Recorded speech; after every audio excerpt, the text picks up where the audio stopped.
principes de l'art ou de la faculté esthétique de l'homme. Le premier qui, en dehors de ses attractions physiques et de ses besoins matériels, sut apercevoir dans la nature un objet agréable, intéressant, singulier, magnifique, terrible, qui s'y attacha et s'en fit un amusement, une parure, un souvenir, qui, communiquant à son hôte, à son frère, à sa maîtresse, son admiration, leur en fit agréer l'objet comme témoignage précieux d'estime, d'amitié ou d'amour. Celui-là fut le premier artiste. La petite fille qui se fait une couronne de bleuets, la femme qui se compose un collier de coquillages, de pierreries ou de perles, le guerrier qui, pour se rendre plus terrible, s'affuble d'une peau d'ours ou de lion, sont des artistes. Cette faculté est propre à notre espèce. L'animal, comme le philosophe d'Horace, n'admire rien, ne montre de goût en rien, ne distingue point entre le beau et le laid, pas plus qu'entre le juste et l'injuste. Il est sans amour-propre et sans délicatesse, sans bassesse comme sans orgueil, insensible à tout ce que nous appelons beauté et harmonie de la nature. Il se trouve bien comme il est, n'aspire point à la gloire, ne songe point à rehausser sa mine d'un ornement emprunté, à festonner son gîte. Il vit sans cérémonie et sans gêne, à l'abri de l'envie comme du ridicule. Il garde le souvenir de ceux qu'il aime, qu'il hait ou qu'il craint. Privé de son petit, de sa compagne, on le verra mourir de regret, mais il ne se fera pas une relique de leur dépouille et de leur souvenir une sorte de culte.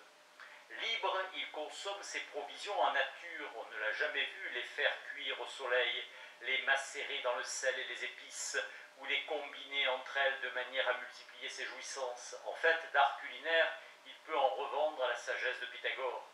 J'appelle donc esthétique la faculté que l'homme a en propre d'apercevoir ou découvrir le beau et le laid, l'agréable et le disgracieux, le sublime et le trivial, en sa personne et dans les choses, et de se faire de cette perception un nouveau moyen de jouissance, un raffinement de volupté.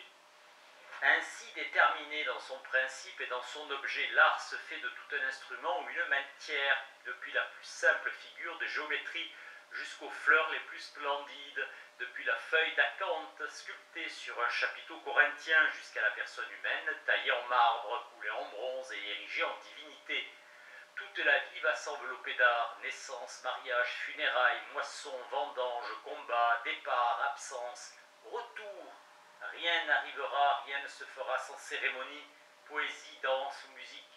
L'amant fait le portrait de sa maîtresse, le mari couvre sa femme de bijoux, de tissus précieux. Le chasseur ne se contente pas de manger son gibier, il s'entoure d'images de chevaux, de chiens, d'oiseaux et de bêtes fauves.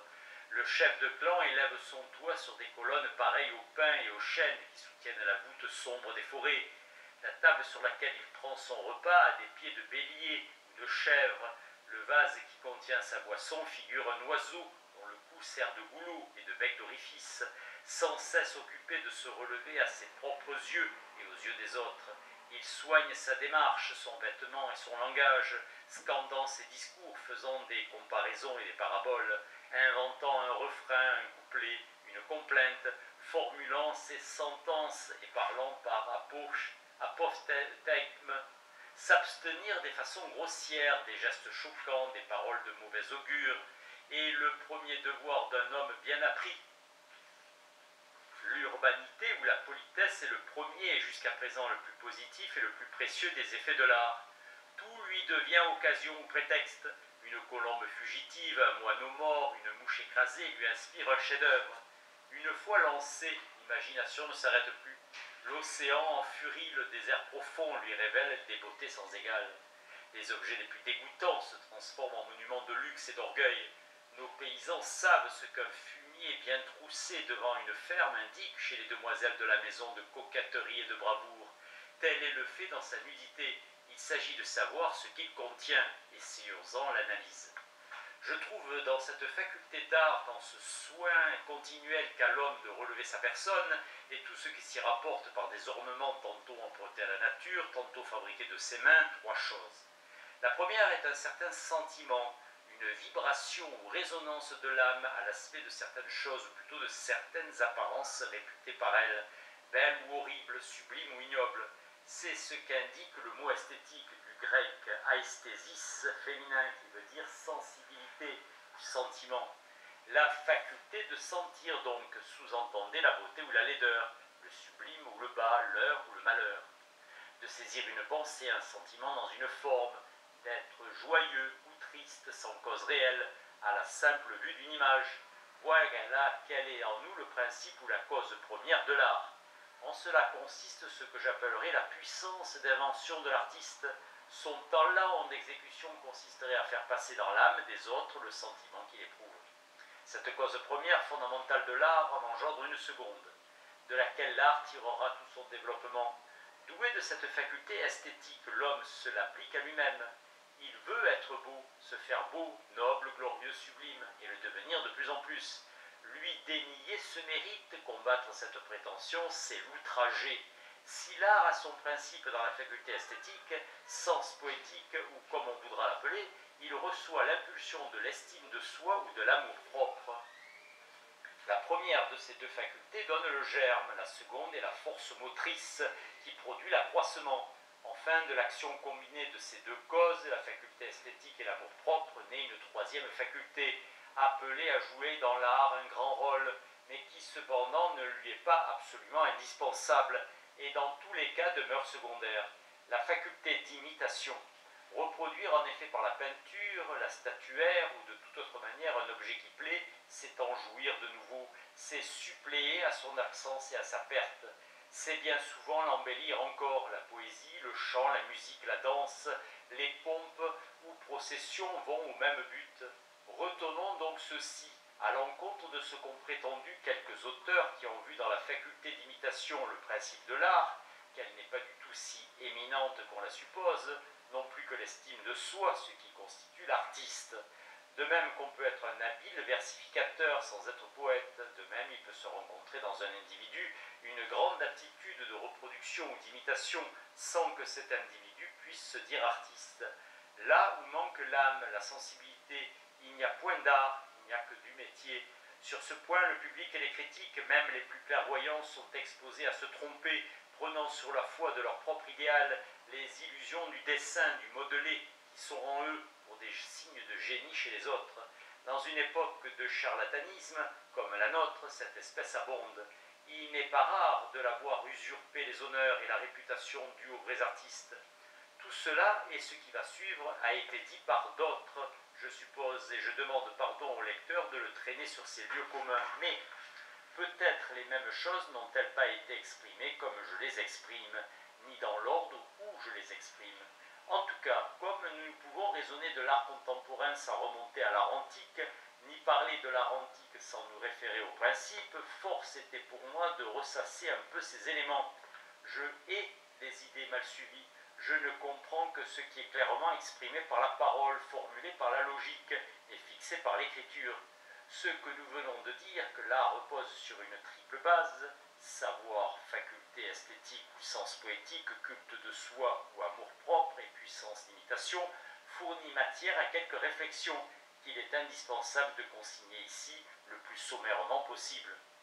En premier lieu, de ce que notre âme a la faculté de sentir, à première vue et avant toute réflexion, indépendamment de tout intérêt, les belles choses, il s'ensuit au rebours de ce qu'enseignent de grands philosophes, que l'idée du beau n'est pas en nous une pure conception de l'esprit, mais qu'elle a son objectivité propre. En d'autres termes, cette beauté qui nous attire n'est point chose imaginaire, mais réelle, en sorte que l'art n'est pas simplement l'expression de notre esthésie.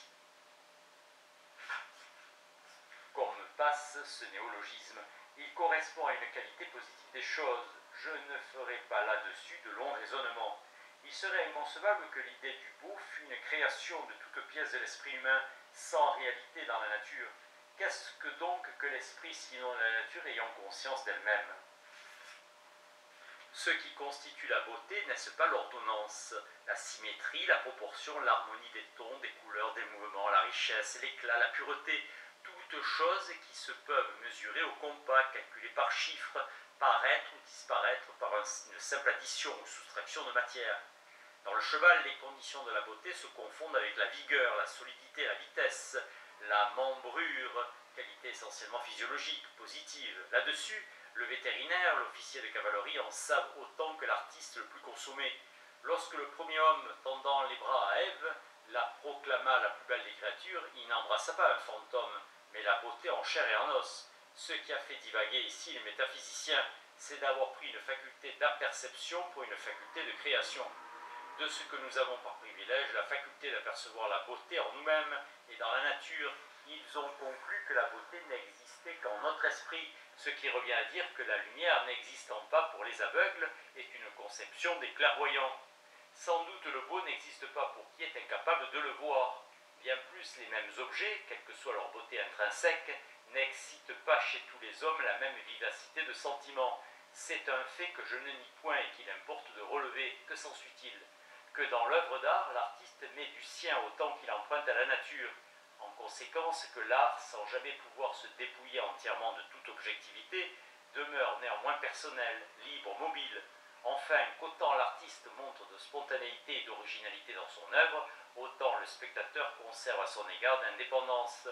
D'où le précepte si connu De gustibus et coloribus non disputadum. Certes, il est des choses sur la beauté desquelles tout le monde est d'accord, mais il en est un beaucoup plus grand nombre à l'égard desquels les sentiments sont divisés, sans que pour cela leur beauté doive être tenue pour douteuse. Cette divergence provient de ce qu'il en est de notre faculté esthétique, comme de notre mémoire, de notre intelligence, de nos sens. Elle n'a pas chez tous la même puissance, la même pénétration, sans compter que les mêmes objets ou les mêmes aspects ne nous offrent pas à tous un égal intérêt. Souvent le goût est lent à se former. On aime dans un temps ce que l'on rejette dans un autre. On se rectifie soi-même. Souvent la personne qu'on doit aimer est celle qui commence par déplaire. On a vu des amants passionnés se prendre en aversion et déclarer toute leur incompatibilité. Alceste, s'imaginant qu'il aime Célimène, et persistant à l'aimer encore après qu'il a reconnu sa coquetterie, est un homme qui s'ignore lui-même. Ce qu'il lui fallait n'était ni la légère Célimène, ni la sage Héliante. C'était un composé des deux, une personne gaie, spirituelle, séduisante, en apparence légère, au fond raisonnable. Telle était la femme d'Orgon, Elmire. Il n'est pas un homme qui n'ait aimé dans sa vie au moins une jolie femme, ce qui suppose que toutes les femmes sont belles. Et j'abonde dans ce sentiment, mais de toutes les créatures charmantes, il n'y en a ordinairement qu'une qui vous plaise, ce qui veut dire que les habitudes de notre vie, notre éducation, nos idées acquises, notre tempérament modifient notre clairvoyance esthétique et réduisent pour chacun de nous à d'étroites limites le monde de la beauté. Voici qui est plus triste encore. Quelle que soit la vivacité première du sentiment, il ne se soutient pas, l'impression est fugitive. Avec l'habitude, l'admiration faiblit, l'objet adoré devient vulgaire, insipide, déplaisant. Les manifestations de l'art sont comme des feux d'artifice qu'on admire le temps d'une étoile filante, mais qu'on n'irait pas voir 3 jours de suite, et auxquels beaucoup de gens se contentent d'avoir assisté une fois. De là, refroidissement de l'âme, inconstance du cœur et versatilité. De là, après avoir exalté la dignité humaine par l'image du beau, nécessité de la fortifier contre la défection et les aberrations de l'idéal. L'homme en qui la faculté esthétique est déréglée, obligé de chercher sans cesse une nouvelle idole, change de goût, de mode, d'amis, de maîtresse sans pouvoir se fixer jamais. Tel est le type de Don Juan, détestable travers qui fait prendre en dégoût le travail, l'étude, la famille, le droit et le devoir, qui produit les vices les plus hideux et les grands scélérats. Dernière observation, la beauté d'un objet peut être en général considérée comme le témoignage de l'excellence de cet objet, de sa puissance et de sa bonne constitution. Le beau est le resplendissement du vrai, a dit Platon. Mais il n'en résulte nullement que la sensibilité esthétique chez l'artiste témoigne de la profondeur de sa connaissance, de la pénétration de son esprit. Loin de là, on peut dire qu'elle en est en raison inverse de l'esprit philosophique. Ce n'est guère qu'à cette condition qu'un artiste atteint aux sommités de sa profession. Sans doute l'art ne repousse pas la science. Il lui est même défendu, à peine de ridicule, de se mettre en contradiction avec elle. Il est condamné à s'y référer à mesure qu'elle se produit. Mais il ne l'attend pas. Il la prévient dans son éclosion, la dépasse dans sa marche, la préjuge par ses inspirations et va même, dans les siècles d'ignorance et chez la multitude des esprits faibles, jusqu'à la suppléer. Il en est de même du droit et de la morale. Il s'en faut de beaucoup que la puissance esthétique d'un poète, d'un artiste destiné à célébrer les grands hommes, soit une garantie de la fermeté de sa conscience et un certificat de sa moralité. Je pourrais citer des exemples de vertus sévères parmi nos plus éminents artistes. Malgré cela, il n'est que trop vrai que les poursuivants de l'idéal artistes ou non de profession, sont les plus fragiles des humains.